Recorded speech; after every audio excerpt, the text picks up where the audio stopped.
Morning everybody, just in Araroa this morning, and we've got a bit of time to kill. We've got to wait for some tides and that, so there's no rush. And I just thought I'd run you through just how I organise everything in my tent, because you get pretty organised. I'm almost a month on trail now, and just little things you do that make your life a little bit easier. So I'll spin the camera around and just show you how I set everything up. Alright, one of the things with a Dyneema tent, you're probably wondering why I'm pointing up at a light pole, but just when you're in the campground camping and we've got the lightweight Dyneema tents, they are pretty transparent. Like if I'm in here with my headlamp on, everybody would see my shadow on what I'm doing. But the other disadvantage is when you have a street light and you're in a campground, it's like sleeping in daylight all day long. So you might notice I'll just shine into my tent here, and there's the good old buff, and that's where that comes into it, because multi-purpose, you can wipe things with it. You can also put that around your eyes, and it gives you a good night's sleep, and that's what I had to do in this campsite last night to get a decent night's sleep. Down here at the foot end, that's where I put my pack, and I put a drink just in case I want to drink in the night. And I actually have to take my umbrella out, and I'm not sure if that's going to survive the trip because I just haven't used it.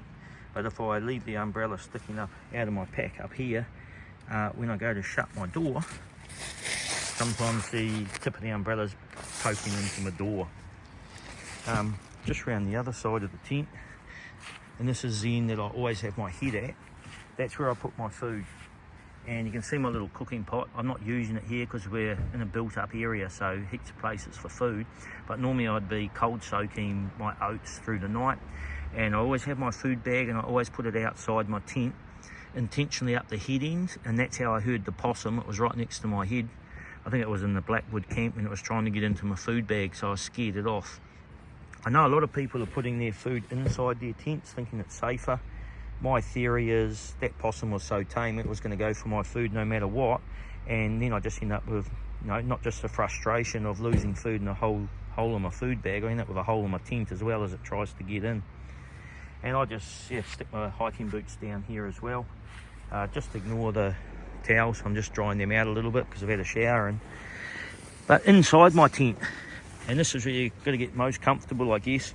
If you actually look here, I'm putting my sleeping system diagonally. I've got a gap over that side, but then my feet also go down that side, and I have some more gear down here. The reason for that is condensation. So in the Durston tent, that's a really steep wall where I've got my head, and when we come down this end here, really steep wall where I've got my feet. So I'm just less likely to touch it and get condensation on my sleeping system. And I've got to say, the Zimbabwe sleep system, that's been unreal. I just can't complain. I'm so glad I did it. And also talking to Kurt Fenton, I asked him, he's his channel Freedom on the Trail, so a lot of my viewers watched him as well, and he advised me to get the wider sleeping pad as well, and that was a really good advice. I've seen some people swapping out their 20-inch pads to go to the wider 25s. I'm so glad I went with the wider sleep system. This little hood on the Zimbabwe as well, that's really good. If you've got to pop off somewhere, you can actually hide stuff under there, valuables and that, just a little bit more out of sight, out of mind. Over this sort of side here, I've just got my sunglasses, and that's just all my little electronics, toiletries and everything. I just tuck them over here, and believe it or not, in this little pouch up here, that's actually the sack that holds the tent. I just have my earplugs, my watch and that there, but I'm dangling off on this cord, and that's my thermometer, which I actually use it quite a lot. Like if I hop in my tent, I know it's 12 degrees, or straight away, as soon as it's 12 degrees or cooler, I'm going to start to get my little clips here and actually hook my quilt into the Zimbabwe sleep system, because I'll need it hooked in so I don't get too cold. And then just down this end of the bed, that's just some extra clothing and stuff. So if I wake up cold, I can just come down here, grab some extra clothes or pull some socks on and get myself nice and warm. And then finally over there, that's just my all the packaging stuff, my sleeping pad and my sleeping bag. That's where everything gets stuffed in it the next morning when you wake up and you start packing up. So I'll do a bit of a pack up shortly, and I might have a bit of a chat about just how I'm getting everything into the Kakwa 55, and the reason I'm doing it is because of river safety, and it's some stuff that I picked up on the river safety course. But we'll have a bit of a chat about that, and I'll show you how I pack up the pack. See ya. A couple of things I just forgot to mention there too. I went and I was trying to look after the environment and went with a bamboo toothbrush. When you're on trail, when you're storing your toothbrush in my little plastic toothbrush holder, it just went mouldy, so I haven't been able to clean my teeth for a couple of days, so I'm definitely going into the shops today to get myself a new toothbrush. The other thing, pack rash, because I'm on the lightweight pack, so it's constantly in contact with my back. I did get a bit of pack rash, so I had to go in the chemist and they gave me some stuff there just to sort out the pack rash on my back. So that's probably something I should have put in my medical kit at the beginning of the hike anyway, that I forgot about, so try not to miss that one. I think that was all, other than the umbrella. There might be a few things I swap out. My Crocs, I'm finding the Crocs, I love them because they're lightweight, but they're quite a bulky item, and they're normally on top of my pack, and I keep catching them on things when I'm walking through the bush, and they don't strap to my feet very well. So when I'm doing some estuary crossings and that, I'm finding shells and that get inside the Crocs anyway, and the Crocs aren't firmly attached to my feet, so I really don't like them. So I might actually look at swapping out the Crocs. And as I mentioned, the umbrella, that might go. I might look at a pole. I have got a spare Durston pole, and I'll just show you here, just the condensation. We're all having trouble with condensation. If I can just spin it around here, if I can pop that up on an extra pole and just peg it out, it might just air out my tent a little bit and try and control some of the condensation a little bit. But everyone's having trouble with condensation, whether you're in a single skin tent, even people with the double walled tents are having trouble with the condensation anyway. So other than those couple of little things, my gear's pretty much, I got it dialed in pretty well at the beginning, so I don't think I'm taking very much out. I did bend one tent peg, and a couple of times I've wished I've just had a couple more tent pegs, you know, on my door as well down here on the Durston. There's a little tag here, just if it got really windy, I could put another little bit of rope and just pull that one out as well. So, but other than a few more pegs, and what else did I say? Oh, just another pole. I can swap out my sandals. Pretty much everything was dialed in, so I was pretty happy with how I went through my gear and locked it all in before I left. Anyway, we'll get on with packing the pack. I knew I'd forget something. These are the packing cubes from Z-Packs. They're water resistant if you like, but they're nowhere near as water resistant as I was expecting. I had this one just with clothes that I may need to grab during the day, and when we walked down Ocean Beach and we got caught in some reasonable rain, but it wasn't really hard, water just got through this zip here so easily, and I had, you know, a half wet top when I actually got to camp that night. So another thing that'll make a comeback is I have got a pack cover. I didn't think I'd need it with these bags, but I do, so I'm going to have to bring the pack cover back as well. Okay, so packing up my pack today is actually going to be pretty easy because we don't have a big food carry at the moment because we're in Araroa near Auckland. So this is my food bag here. It's pretty small, and it means it doesn't take up much volume. But you can see you always get all the air out of it and just close up the top of it, keep it all waterproof. This is my dry bag here, which will go inside the pack. And you can already see inside that dry bag, that's my foam pad that I put under my sleep system to stop things sliding around. I also put that in there, and then I'm going to jam the food bag into the bottom. And when I actually put it in the pack, the foam pad will go against my back. So if there's anything sharp in my pack, it doesn't push against my back and annoy me through the day.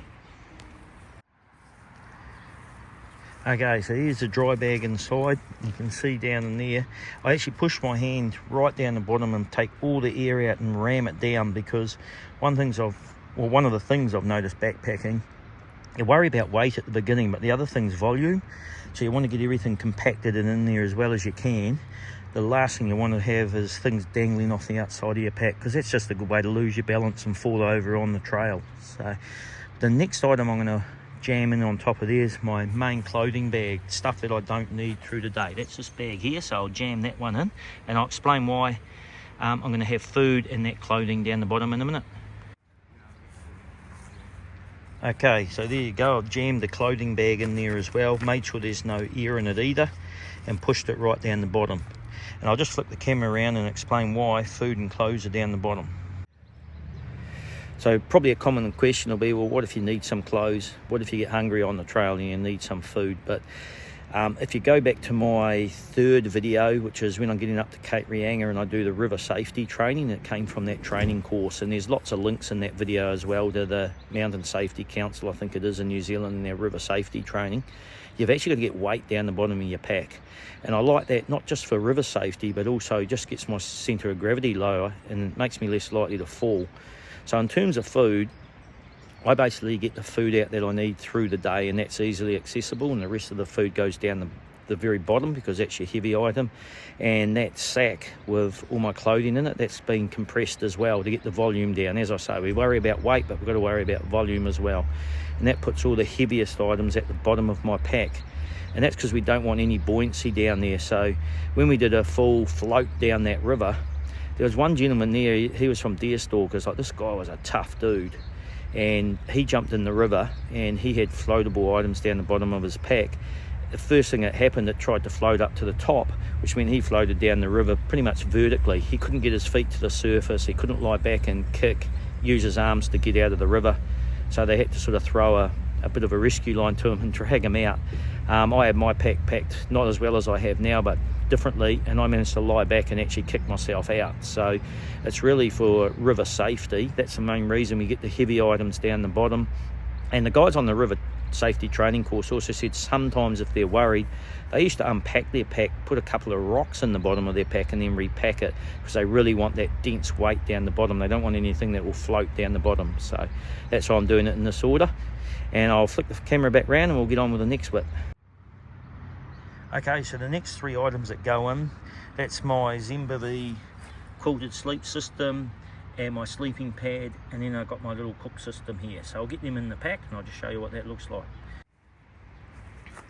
Okay, so if we look in here, there's my quilt system, over here's my sleeping pad, and then in the back there, and it's nowhere near as tall as the other two, but that's where I put my cooking system, and that's on the outside of the pack. So basically I've got my sleeping pad and my quilt against my back as well, so I don't have the hard pot pushing against my back, even though I've got the foam insulator pad down in here as well to protect my back a little bit.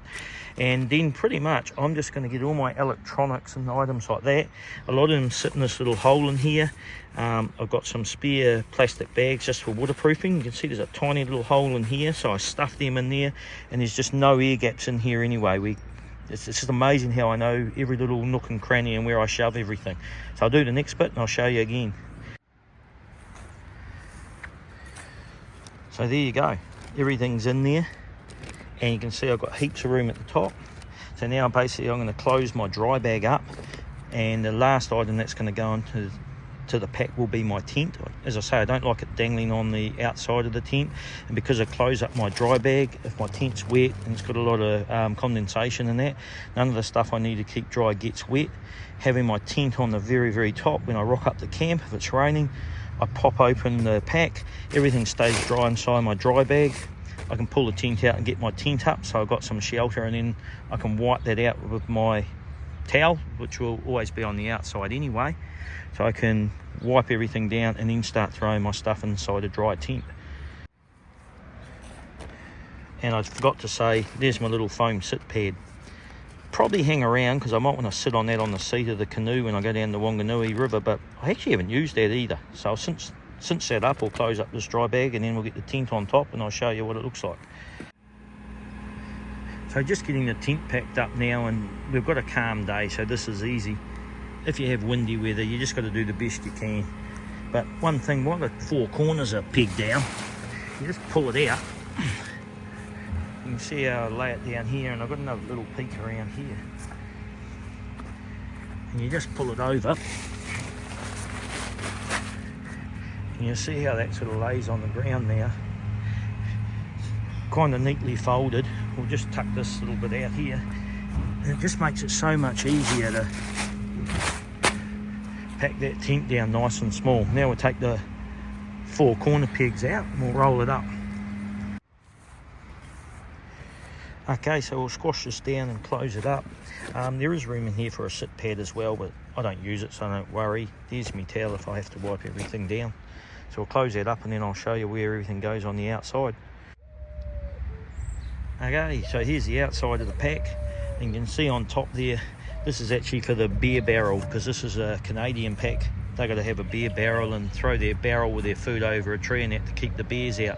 But it comes in pretty handy. That's where I strap my footwear if I come to an estuary crossing, and you know I'm near the end of the day. I don't want wet shoes going into camp. I can swap them out nice and easy.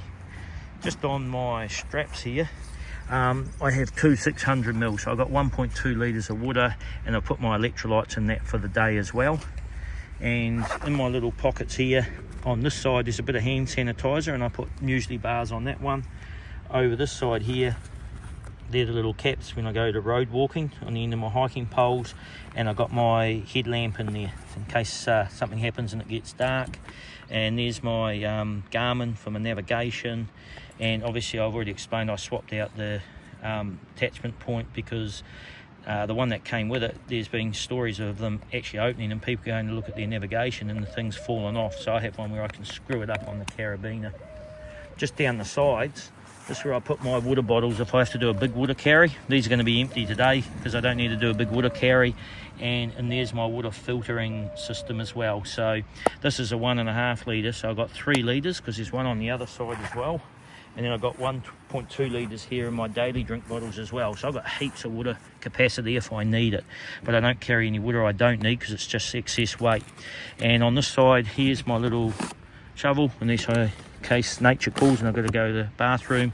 And there's the umbrella that may not survive, but that's just tucked in on that side as well. And there's a little bit of hand sanitizer in here.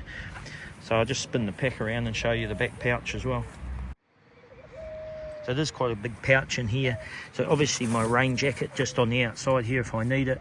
That's the packing pod from Z-Packs that I mentioned. That's a zip that sometimes it leaks through pretty easy. That's why I'm going to end up throwing the pack cover over everything. But that's just like extra warm clothes and beanie or woolly hat, anything I might need. This packaging here, that's my lunch for the day because I've got to get the food on the outside that I need for the day, remember, because my main food is right down in the bottom of the pack to get the weight down. And there's also toilet paper in there as well in case nature calls. So that's pretty much everything in the pack. And then I have my little bum bag, so that just goes round. That's got my normally just put my phone in my pocket, but that's got, you know, just my glasses and stuff like that in it, and more snack food. So I might have a bit of scroggin, have a bit of licorice, and have like a little treat bag with a few lollies and a few chocolates, protein balls, stuff like that.